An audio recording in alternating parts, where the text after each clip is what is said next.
Japanese.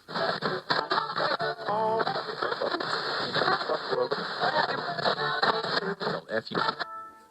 4 years ago, I had a friend. His name is Muhammad Munir, and I say he was because he died or disappeared in a strange circumstance. I'm not really sure. I loved him so much as a friend. There were a lot of comments between us. We used to watch the same movies. We used to talk about Muhammad Salah's goals together. We completed each other's sentences. We were the only ones in the whole world who wrote Muhammad with double M. But as I said earlier, something often occurred to him. Me, as his only and best friend, couldn't handle it. So I erased that memory off my head and lived as if he's still alive. Messaged me on WhatsApp, shares posts on Facebook, and sends me YouTube's videos, which I mostly like. But the truth is, I am the one who's doing all that stuff. That's why I haven't seen him once in the last 4 years.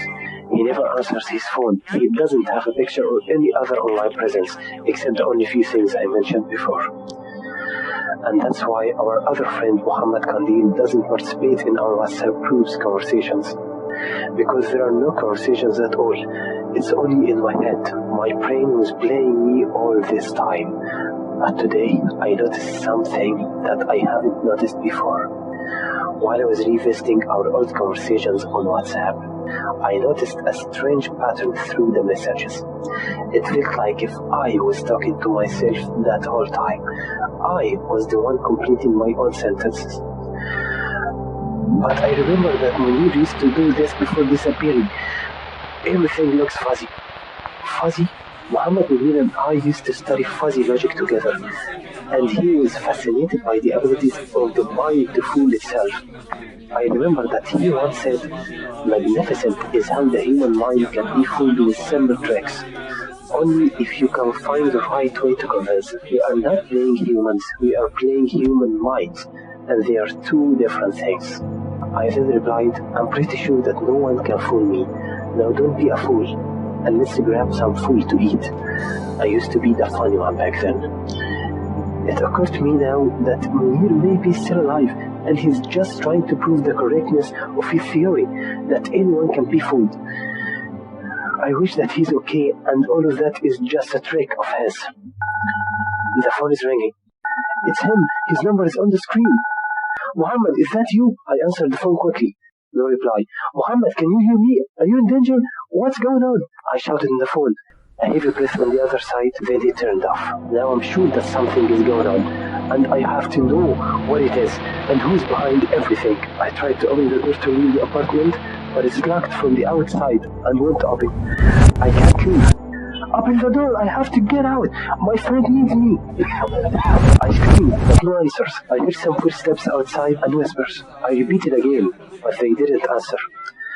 I tried to find any other way to get out, but there was no hope. That door was the only way out.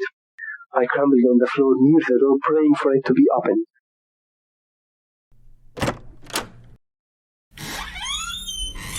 You don't know how much time passed before the door finally was open. I stood up ready to fight whoever behind that door, but before I could do anything, I saw a familiar face. It was Muhammad Kandil. Of course, Kandil, our third bud. He sure has a lot of answers to my questions. What's going on? I need to know everything. Who's behind that? I screamed, begging for answers. Kandil motioned to me to sit down. I did. He tried to smile, but it was a sad smile. I begged him to tell me what's going on. "What is the last thing you remember?" He said calmly. "Me and Muhammad Munir are having fun while heading home after exams." I replied with curiosity. "Nothing else." Kandil asked cautiously, then continued after a long sigh. "I believe you have figured out that it's your message yourself, and you are into your own job." Before I can say anything, he continued.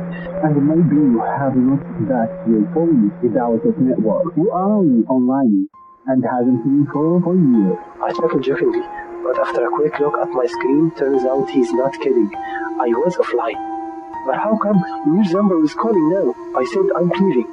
"Munir can't call anyone," Kandil said, and with a pat on my shoulder, he continued. "Do you recognize this place? Do you know where you are?" I looked around, and surprisingly, we were not in my apartment. It was a small room painted in white. I was locked in. in a cell. I turned to him. Muhammad, we can't call no one because he is dead. He said with a pity.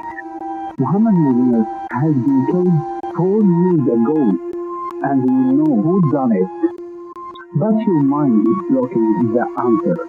If you can't remember what happened on the day after exam, I buried my head in my hands and started crying. don't be too hard on yourself. He said in a calm voice. Nobody knows the truth but you and me. They think it was an accident. He was heading toward the door when I raised my head up. But if I haven't been convicted for killing him, I said curiously, what am I doing here?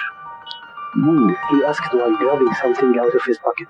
Who says anything about you? Then a bullet from his pistol went through my head. A bullet just like the one killed my best friend 4 years ago.